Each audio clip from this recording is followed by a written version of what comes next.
Konnichiwa. Hi there. Welcome back. Thank you for riding with me. Today, I'm showing you one of my favorite places in Tokyo, the Imperial Palace and its surrounding areas. As we dive into the east of Japan, we find Tokyo. At the heart of it lies the Imperial Palace, 1 square kilometer of ancient history, with 4 centuries of stories waiting for you. You see, Tokyo was originally known as Edo. It rose to political importance in 1603, when it became the seat of the Tokugawa shogunate. And by the mid-18th century, Edo had evolved from a small fishing village into one of the largest cities in the world. I'm saying this to explain that the Imperial Palace grounds and gardens were built on the site and ruins of the old Edo castle. After the Meiji Restoration, the imperial capital in Kyoto was moved to Edo, and the city was renamed to Tokyo, literally meaning Eastern Capital. We just arrived at our first gate, or mon, Hanzo-mon. It's not open to the public. The name comes from Hitori Hanzo, which you might be familiar with from many media, including movies like Kill Bill.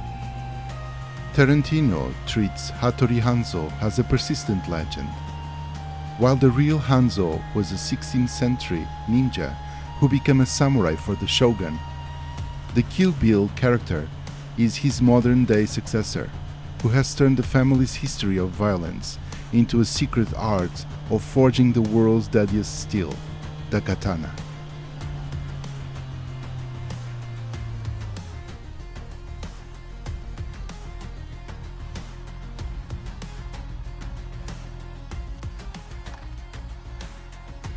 You might have noticed many people running. It's a 5-kilometer secret loop to run around the Imperial Palace. It's very famous. I did it myself several times, and I advise you to take some time to do it yourself. When you have the chance or when you come to Japan, just put it on your bucket list. You don't need to run, you can just walk, and trust me, you will remember this for the rest of your life. Our next gate is Sakuradamon, very famous because of the assassination that took place there. It was the beginning of the end of the samurai rule in Japan. On a snowy morning in 1860, 18 rebel samurai ambushed the palanquin of Ieyasu, the shogunate's most powerful minister, and 60 of its retainers. The Ronin assassins were outraged by Naosuke's purge of his political rivals and his decision to open Japan to foreign nations after centuries of isolation. In this bloody struggle, the surprise guards had their swords frozen in the scabbards by the cold.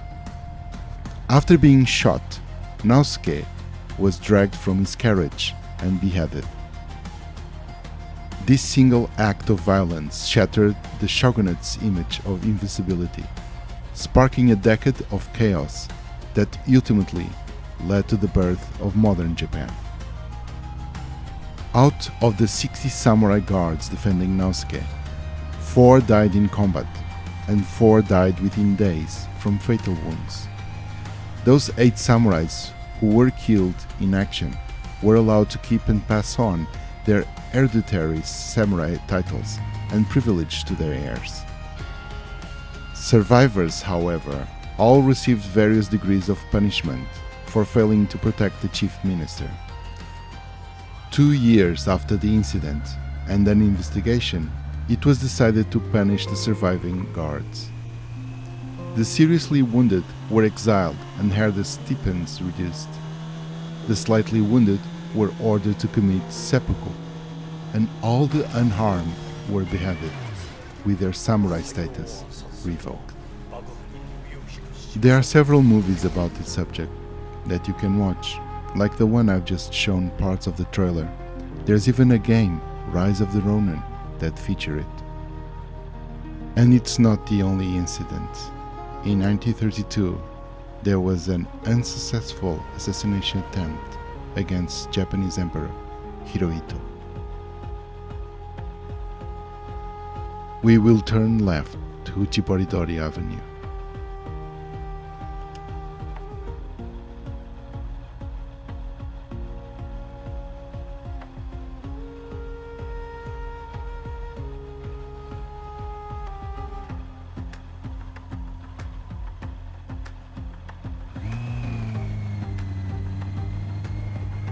This is the Eida Bridge.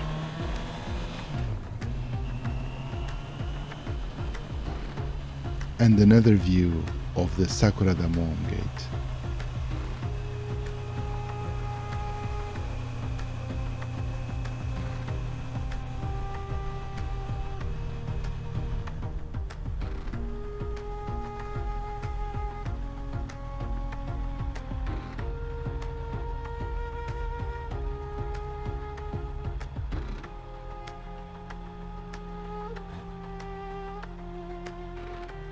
Next, if you look closely, you might be able to see the same on Ishibashi and Nijubashi, the iconic stone and steel bridges that have welcomed heads of state into the Imperial Palace for generations.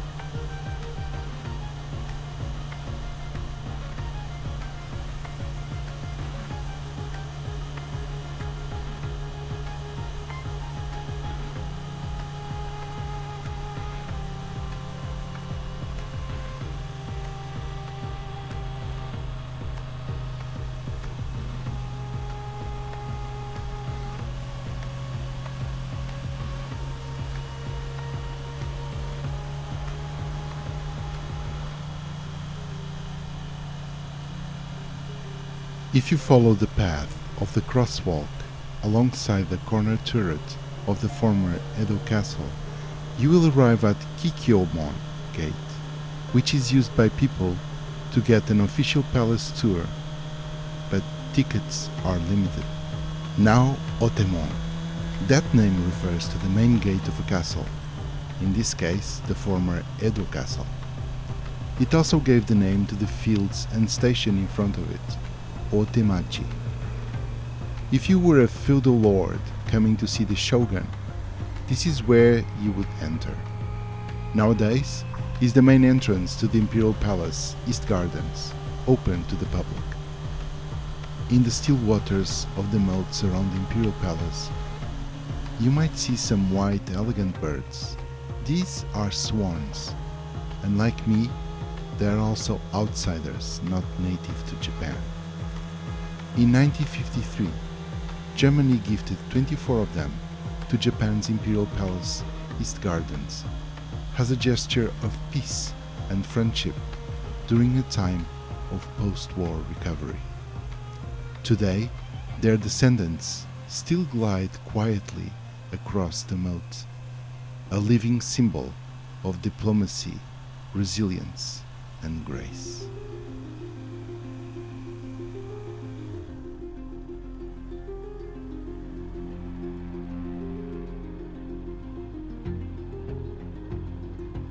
We arrived at our final gate for today, Hirakawa-mon, standing directly in front of Takebashi Station.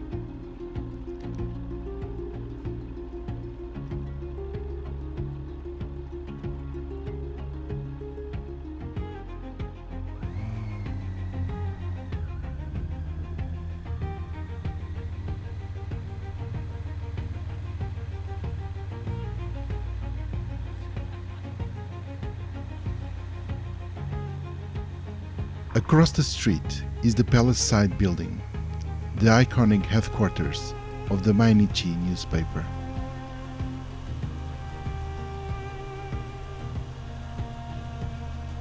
To get one of the best views of the Imperial Gardens, head straight to its rooftop balcony.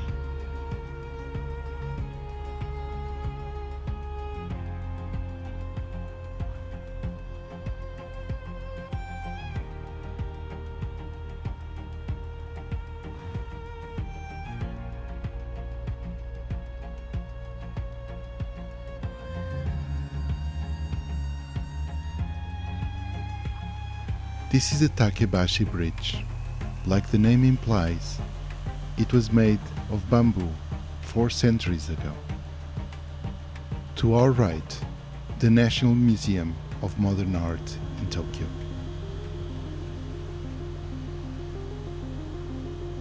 So much more to show and tell, but our time is up.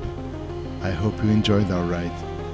If you did, like and subscribe, and leave some comments below. Hope to see you again soon. Mata ne.